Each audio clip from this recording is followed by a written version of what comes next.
Google removed 292 million reviews last year. Read that again, 292 million. And a huge chunk of those weren't overseas bot farms. They were real businesses doing things that used to be totally normal.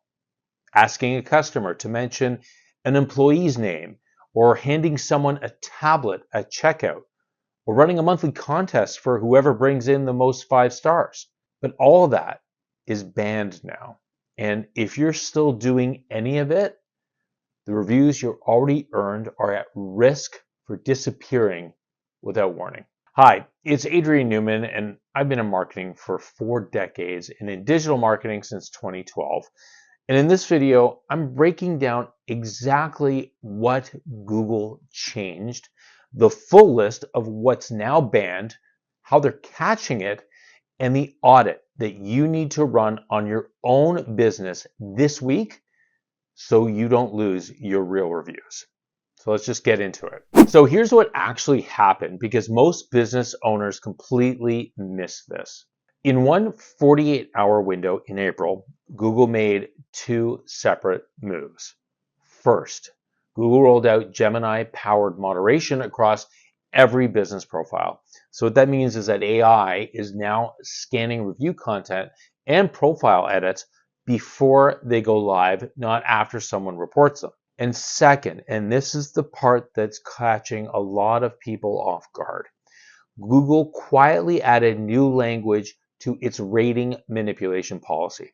So it now includes things like soliciting fake reviews, coercing or pressuring customers for specific ratings or reviews, or orchestrating coordinated campaigns to unfairly inflate or deflate a place's rating. So that means if you're a business and you've been telling customers to mention employees' names because you've been tying a bonus to it, or if you're entering customers who gave a review into some sort of contest, well, that's exactly the practice that Google is targeting. It felt harmless at the time, but in fact, it really wasn't, because it was gaming the algorithm, and Google finally said so out loud and in writing. Okay, so let me give you the complete list, because there's more here than people realize, because under the new updated policy, you cannot offer any incentive for a review, payment, discount, free item, anything. You can't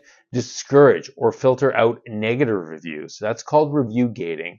So sending the review link only to customers you expect to say something nice, and quietly routing anyone unhappy somewhere private instead.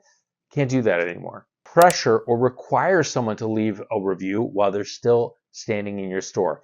So those are those tablets at the counter, iPads at checkout setup, the review kiosk, that's no longer going to be considered a valid review.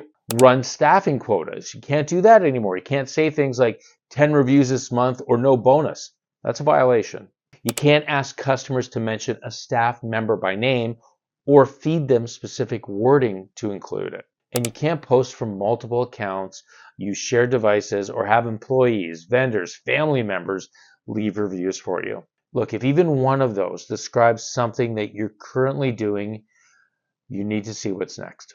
So here's where it gets interesting, because this isn't a someone reports you and a human looks at it kind of system. Google's AI is tracking patterns constantly.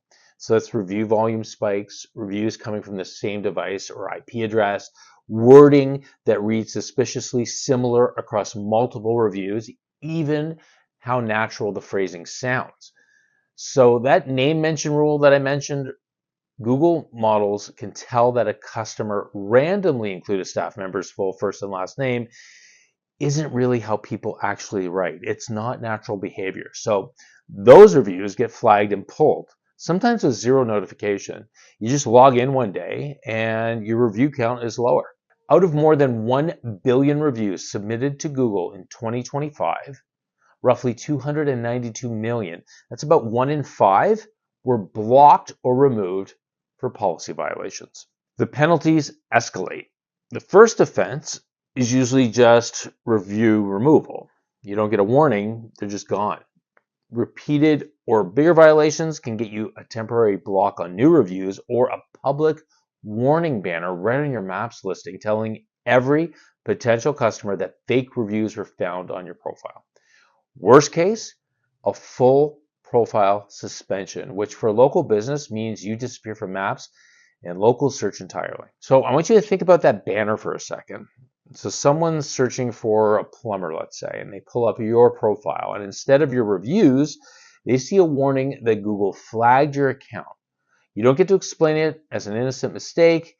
They're just going to scroll past you to the next listing. Okay, now before I show you what you can still do me a quick favor, please. Hit that subscribe button. I put out videos like this covering exactly what's changing with Google, with AI, with local search. And I post videos like this every week and wouldn't want you to miss them. Okay, I don't want this to scare you into thinking reviews are impossible now. Google still wants you to collect them. But what has changed is how you're allowed to ask. So here's what's still completely fine. A follow-up email or text after a job asking for honest feedback, a review link in your email signature or on a receipt or invoice, even a QR code sign at your location, encouraging people to scan it and leave a review, that's still okay. And remember, you need to respond to every review, good and bad. Actually, I want to show you an example of this done right. So I was at a cafe in North York recently, and instead of a pushy kiosk, they had this simple countertop sign, review us on Google, next to a little digital counter tracking their Instagram followers, which I thought was really cute. But it also showed that they're active. I didn't have a tablet shoved in my face. I didn't have a leave it before you go pressure. I didn't have, my server saying, hey, leave me a review and make sure to mention my name.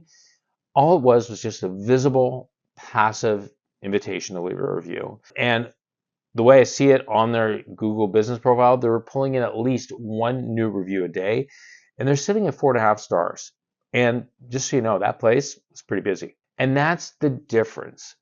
It's inviting a review versus directing for a review.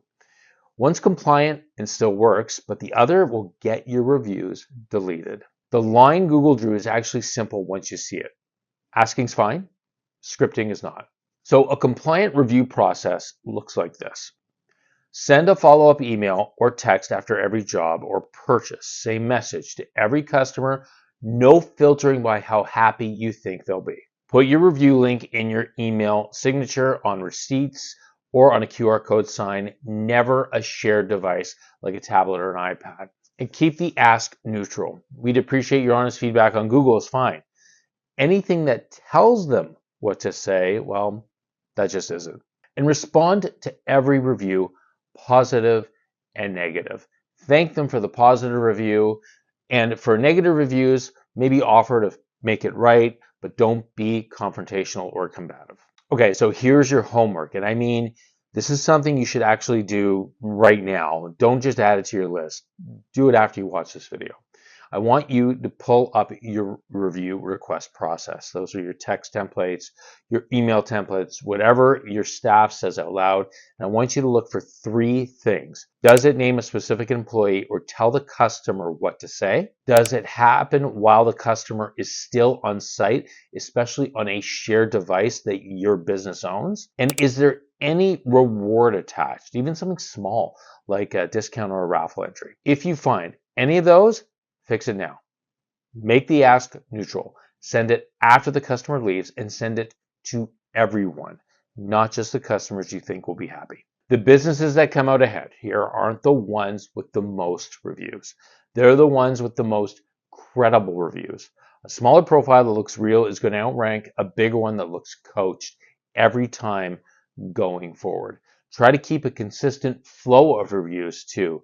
Make sure you try to get 2 to 3 a month and respond to all of them. It shows to Google that you're an active business, therefore increasing your chances of being showed on local map pack. Okay, so quick recap. Google banned staff quotas, name mention scripts, kiosks, gating, and incentives for reviews, and they're catching it with AI before you even know it happened. Your first offense usually costs you reviews. Repeat offenses cost you your profile. And look, audit your review process today. Neutral ask, send it to everyone after they leave. That's the whole fix. And Look, if you want someone to do a deep dive into this and your Google business profile health, then please reach out. I'm always glad to help. My contact info is in the description.